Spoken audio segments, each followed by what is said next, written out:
¿Cómo están, queridos amigos? El día de hoy vamos a hablar del asma y de la crisis asmática.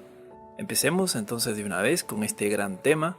Vamos a hablar de la definición del asma, acerca de su control, el origen y las causas, el mecanismo de acción de la enfermedad, o sea, la patogenia, cómo se está dando, y también cómo se diagnostica el asma. Dentro de ello se va a ver el síntoma y las pruebas, en este caso sería la espirometría, y también vamos a hablar del tratamiento. Bien, empecemos entonces.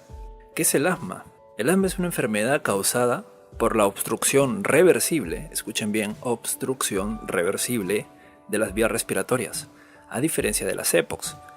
En EPOCs ya son otro tipo de patologías, como por ejemplo la bronquitis crónica, el enfisema y las bronquiectasias, que quizás luego algún momento hablaré. Es muy diferente, ahí no hay reversión, en el asma hay reversión.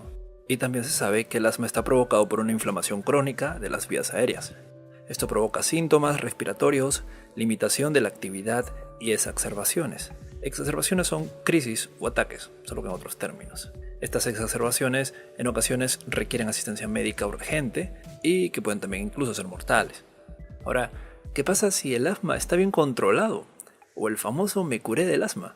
Cuando el asma está bien controlado, podemos evitar los síntomas molestos durante el día y la noche, podemos necesitar poca o ninguna medicación sintomática, podemos llevar una vida productiva y físicamente activa, podemos tener una función respiratoria normal o casi normal, y también evitamos las exacerbaciones, que serían las crisis o ataques, asmáticas graves, claro. Entonces hay personas que dicen, me curé del asma. No. O sea, no es que te curaste, sino que lo estás controlando muy bien, que puede que nunca más tengas los síntomas, o inclusive puede que nunca tuviste asma, tuviste otro diagnóstico, como una bronquiolitis. Entonces el día de hoy vamos a aprender cómo se diagnostica el asma, ¿bien? Y la pregunta es, ¿cuál es el origen del asma? Bien, en primer lugar, el asma está ligado a causas genéticas y ambientales. Y en segundo lugar, las personas asmáticas son más susceptibles a determinados agentes ambientales, a diferencia de las personas no asmáticas. Por ejemplo, en una persona asmática usualmente tienen alergias también a otras cosas como el chocolate, maní, etc.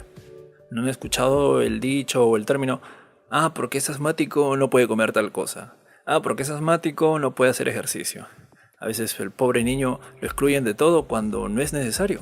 Por eso hay que corroborar si efectivamente son susceptibles a determinados agentes.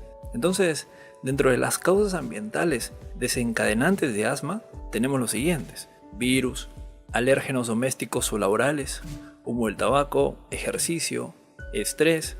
Algunos medicamentos pueden inducir a desencadenar el asma, como por ejemplo los betabloqueantes, ácido acetilsalicílico u otros AINES. Ácido acetilsalicílico, la aspirina. Un asmático, por ejemplo, no puede consumir AINES del tipo COX-1.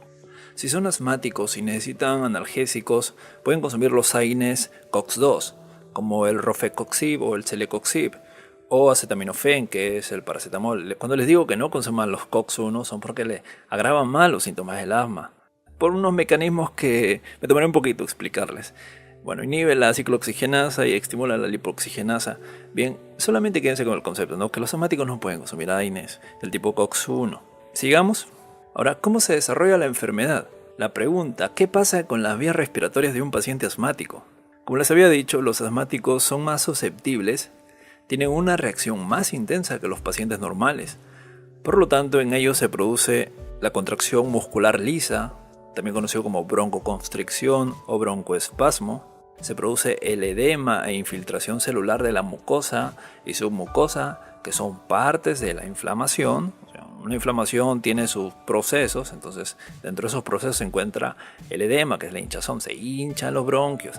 Al hincharse los bronquios, los bronquiolos no deja pasar el aire. También se produce el incremento de la secreción de las vías aéreas. Y todo esto se debe al sistema colinérgico del cuerpo. El sistema colinérgico, para no entrar a detalles así brevemente, el sistema colinérgico se encarga de la inervación y también tiene la presencia de receptores colinérgicos en la musculatura bronquial. Hay estimulación del nervio vago, lo que produce broncoconstricción. También existe el mecanismo colinérgico del edema de la mucosa por vasodilatación y también produce hipersecreción de moco. Son mecanismos así, ¿no? simples, ¿no? Para explicarlo así brevemente. Y también el sistema inmune con los linfocitos T helper 2 y las células proinflamatorias que secretan citocinas, leucotrienos, óxido nítrico, histamina, prostaglandina 2, etc. Bueno, esos son parte de unos mecanismos que se producen dentro del cuerpo para que se produzca esta broncoconstricción, o sea, para que se cierren las vías aéreas y por lo tanto limite el flujo del aire. No se preocupen, acá vamos hablando bonito. Entonces, comparemos la vía respiratoria normal y la de un paciente asmático. En este caso pueden ver que en una vía normal, cuando las vías respiratorias están expuestas a alergenos, microbios, virus y factores del ambiente, no sucede nada, o si sucede, no hay mucha respuesta, que digamos, no hay una alteración del revestimiento de las vías aéreas. En cambio, un asmático, si está expuesto a estos determinados agentes, se produce una hipertrofia, aumenta el grosor de las vías aéreas, como pueden ver hay células proinflamatorias, dando como resultado una alteración del tejido de las vías respiratorias, por lo tanto se obstruye. Ahora vamos a diagnosticar el asma. ¿Cómo puedo saber yo que tengo asma? Buena pregunta. Primero tenemos que saber el cuadro clínico. Una persona asmática padece de sibilancias. Las sibilancias son el sonido así agudo que se produce. A ver si puedo poner acá un audio.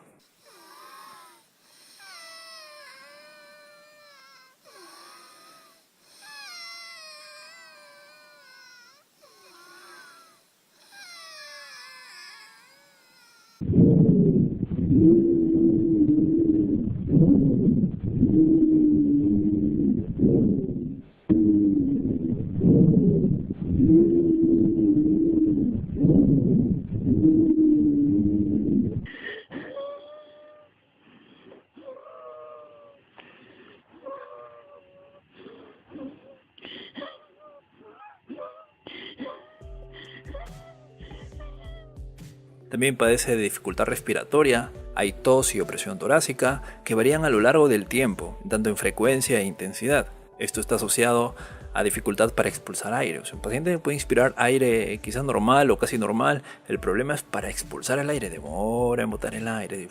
Ahora también se utiliza para el diagnóstico las pruebas diagnósticas, en este caso utilizamos la espirometría. Vamos a ver dos cosas importantes que ahorita también lo voy a explicar, bien sencillo, bien fácil de comprender.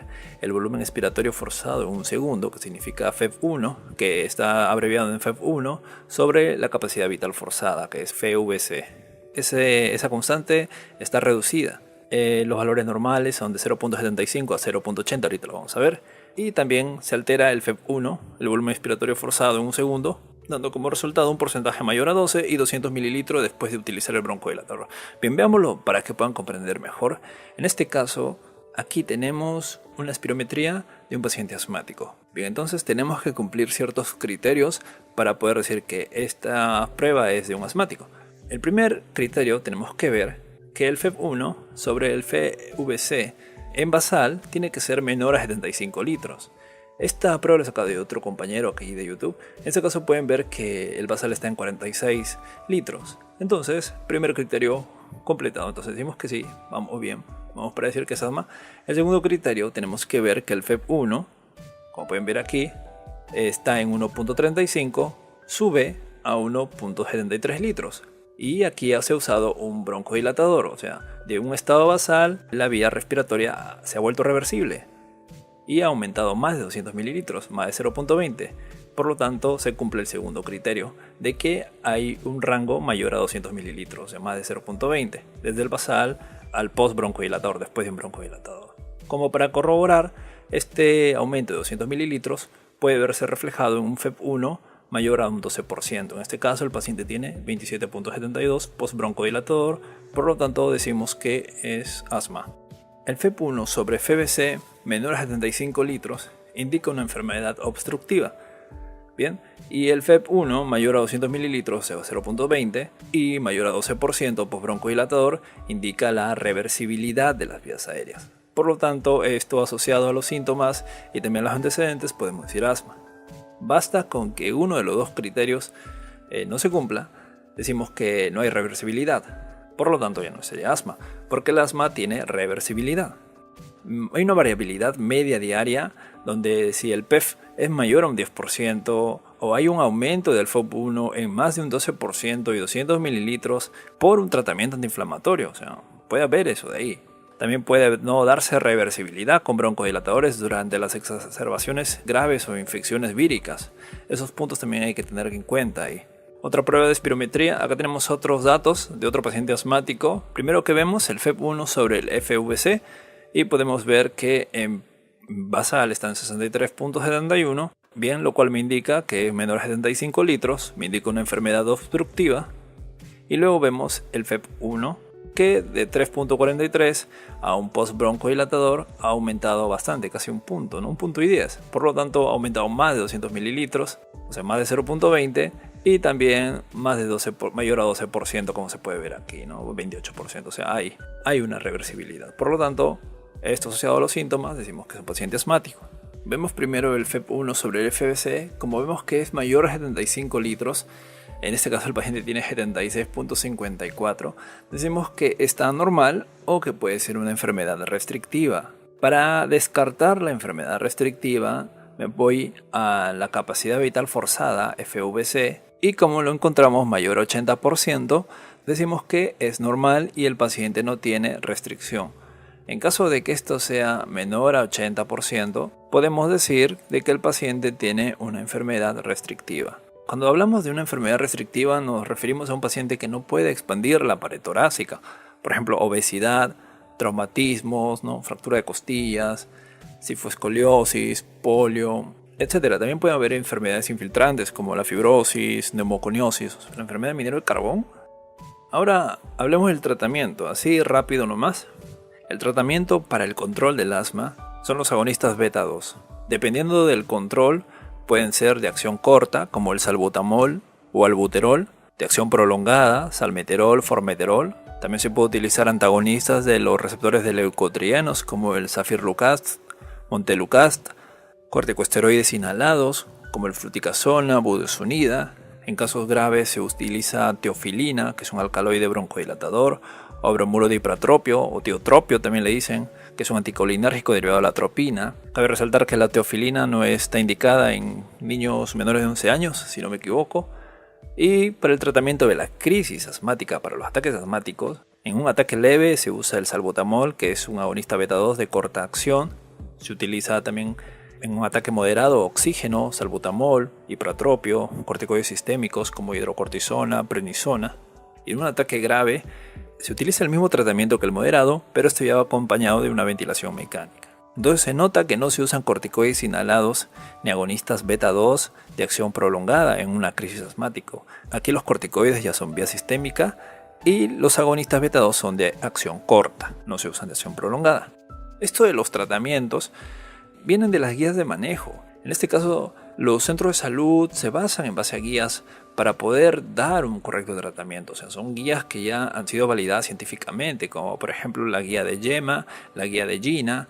En este caso aquí les dejo, ¿no? Por ejemplo, ven la clasificación del control del asma. Aquí pueden saber si tienes el asma bien controlada, parcialmente controlada o mal controlada. Aquí hay unas características, unos datos que cualquier persona lo puede ver y ver en qué tipo de control está su asma. Esto más que todo lo maneja el neumólogo, el médico residente, el médico de turno. También pueden observar el tratamiento escalonado que se utiliza en base al requerimiento que se necesite para el asma. También podemos pasar a la evaluación de la gravedad de las exacerbaciones asmáticas. Podemos ver en qué tipo está la crisis leve, crisis moderada o parada respiratoria. Y eso sería el tratamiento para las crisis, como lo pueden ver ahí, lo pueden pausar, lo pueden leer detalladamente, que sería más que todo cómo es que se maneja, cuál sería el protocolo que se sigue para determinado tipo de crisis. Eso sería todo, compañeros. Nos vemos hasta una próxima oportunidad. Que les vaya bien, cuídense.